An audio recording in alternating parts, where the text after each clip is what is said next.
Hello, ladies and gentlemen. Welcome to Scott Ocon Studios, where we review action, drama, and adventurous Nollywood movies. Some of the latest, and sometimes we review international movies, if it's good. But today we're going to look at the latest movie called Ijogbon. It's one of the best movies that's written this year.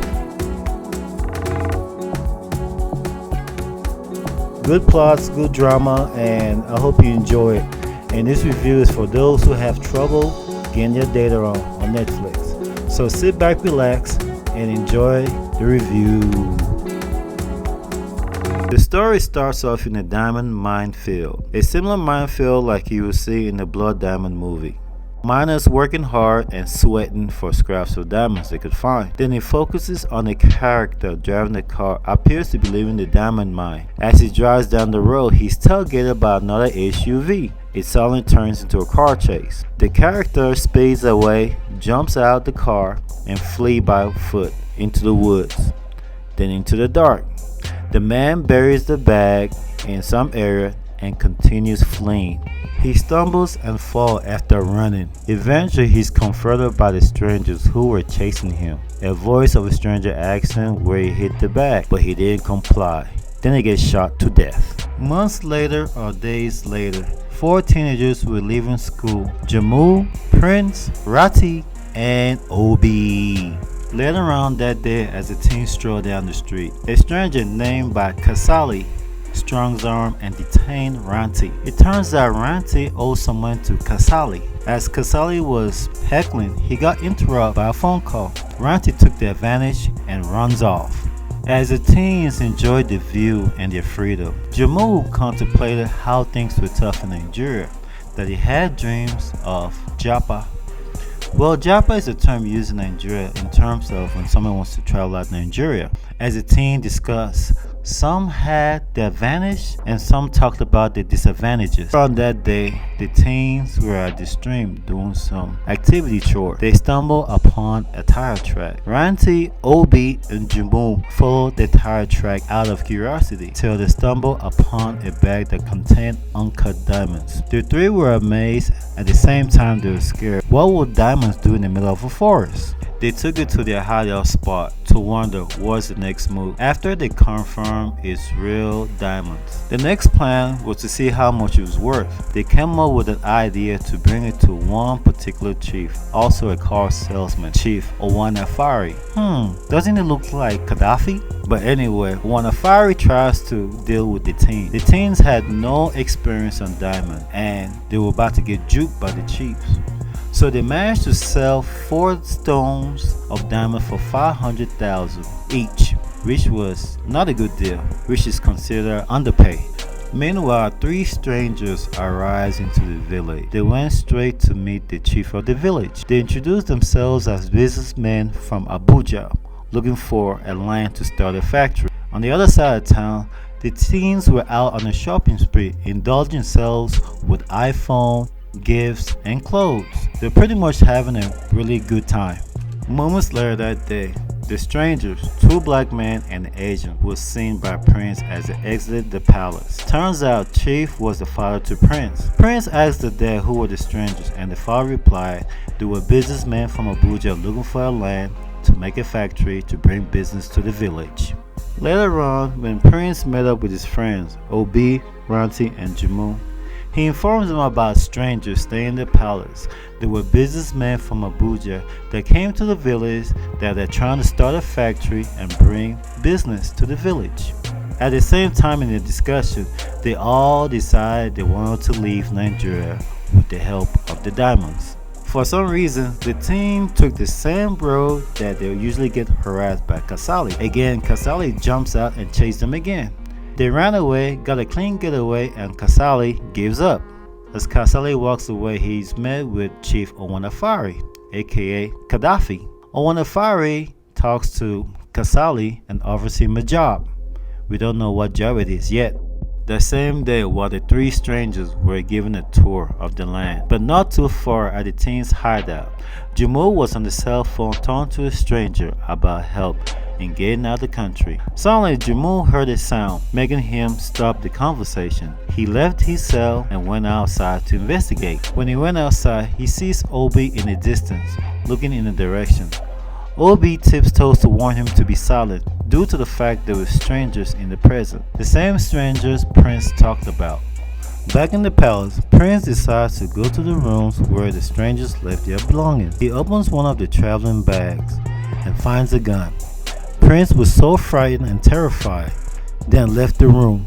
Later that night, at a religious gathering where Obi was, the boys called her to have a quick meeting. They told her Prince discovered a gun in the visitor's bag staying in the palace, bringing them into a panic mood. They deliberate if they should call the cops or inform the chief, but Jammu insisted not to call the cops. He suggested they came for the diamonds. He advised if they call the cops would seize everything and they will miss out. So he suggested everybody should stay silent on the matter. The next day, Prince was strolling down the road and ran into some females. He was just trying to show out his iPhone to get their attention. As they took selfies, one of the strangers, aka the henchman, interrupted and offered to help with the selfies. When the girls left, Prince was abducted by the man. In the farmland, Jammu was with Obi doing some farm work as they talk about traveling. In the distance, the Asian man arrives as Jammu and Obi goes in a panic mood. The Asian man approached and gave them a phone that belonged to Prince. That was seized by the henchman.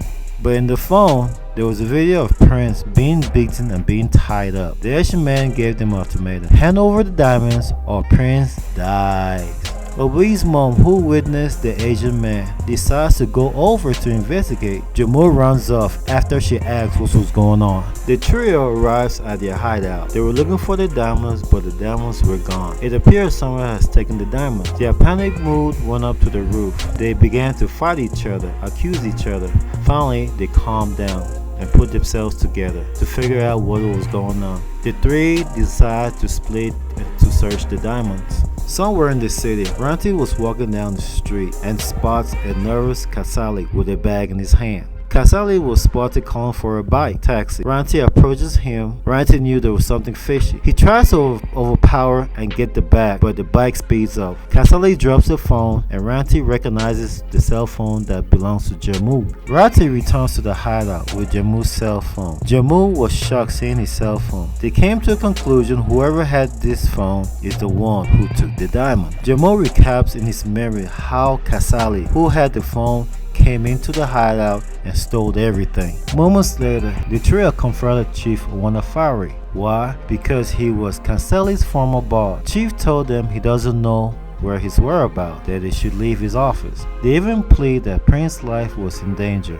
but Chief told him to explain that to the police. Out of nowhere, Ranti recalled Kasali mentioned an address to when Kasali detained him earlier. He mentions the address when he was on the cell phone while talking to a girl, presumably a girlfriend address. Ranti told them if they could find this address, they will find Kasali, that they should leave the office. As the trio went outside, Ranti revealed his plan. He figured the same girl that Kasali is banging is the same girl that Chief is dating. Him mentioning the address in his face will prompt Chief to confront Kasali. All they have to do is follow Chief. If they follow Chief, they will find Kasali. Again, they split. Jammu said he's gonna find a way to stall the strangers, as they should follow the Chief. Somewhere in the forest, Jammu is receiving instructions by the stranger where he should drop off the diamonds. Meanwhile, Chief arrives to Kasali's location. So did Obi and Ranti. Owanafari walks in on his girlfriend and Kasali as Kasali is dumbified. Chief starts to choke Kasali and calls him a traitor, but he was pushed off. Kasali's word of choice will probably be the last choice of words he will make in his life. Kasali taunts Chief as Busy tries to shut him up. Kasali told Chief he's been banging his girlfriend Busy before he met her, but outside, Obi comes to the view to see what was going on. It appears Kasali didn't know his mouth limit. Chief pulls out the pistol and blows him away. Kasali lays dead, slumped bloody on the couch. Obi was terrified from what she saw. BC begs for forgiveness, but Chief wanted the diamonds. Chief gets the diamonds and blows BC away. Before Chief could make it out the area, he was knocked out cold by Obi. Obi instructed Ranti to take his gun as the two scrambled off with the diamonds. Owanafari gets up stumbling. He He goes to his car and grabs a rifle. He calls on his cell phone for backup. As time runs out, the teen's parents arrive at the village palace. They complain about their kids missing. One of the parents, Obi's mom, suggested since the visitors arrived, they could have been involved, especially when she witnessed the Asian man coming into a farmland to send a message to Jamul and Obi.